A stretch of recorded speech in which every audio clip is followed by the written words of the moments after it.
Here's one way we can conduct an experiment with vinegar and baking soda. So you've got balloons in your box. Find the piece of string. You're going to find out that's going to come in handy. If you don't have a ruler, there's a paper one in there. Assemble your test tube holder so that your test tubes fit in there. And then you can take off the blue cap from your test tubes. If you have some kind of a spoon, measuring spoons are better, but if any spoon you have, you're going to use your beaker to measure the vinegar that you got in your box. And yeah, you got your baking soda. Your box is much smaller than mine. So here's one way we can quantify what happens, the chemical reaction, so that we can understand it better. Quantify comes from the word quantity, and it means putting it into numbers.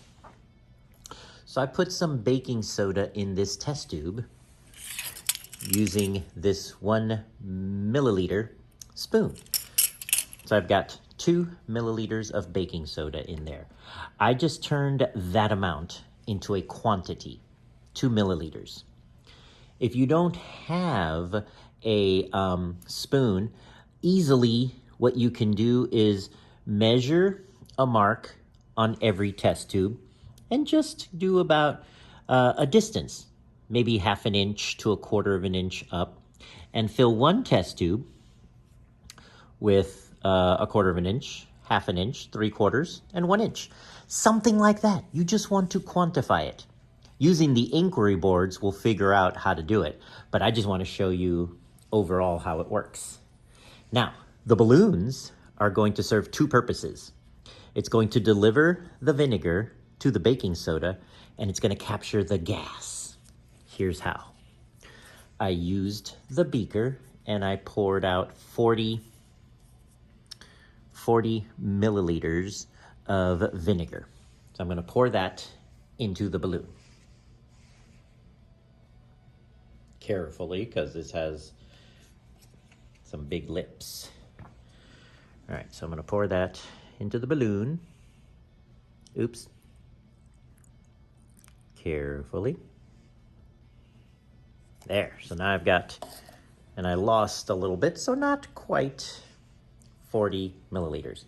Now, put the balloon over the test tube without getting the vinegar in there yet. All right, you want to have a tight seal here because you don't want the gas to escape. And when you are ready, so you can set up, I only have 4, but you can do 6.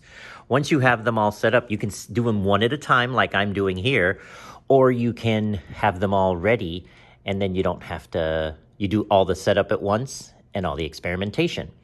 But I'm going to deliver, and look, the balloon is blowing up as I capture the gas. So the chemical reaction is happening. I'm capturing the gas. Wait till it's done. And your balloon, luckily it's blowing up. And hold it tight so you don't lose it, because what you're gonna do, again, we're quantifying, right? We wanna measure how much gas. Well, if you use your string and wrap it around the balloon, which is nice to do with help, but even by yourself, look, you can do this. All right, so my balloon was this long. I'm going to use my ruler, and let's use centimeters and millimeters.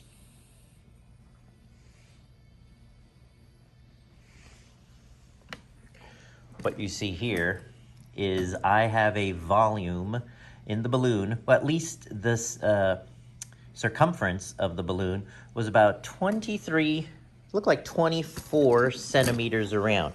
So I just calculated the circumference of this, and that's the number I can use.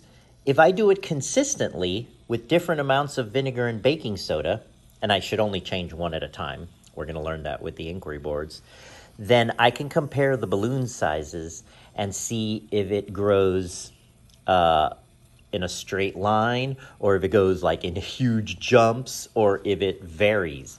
And this is how you are going to conduct your vinegar and baking soda experiment with a balloon.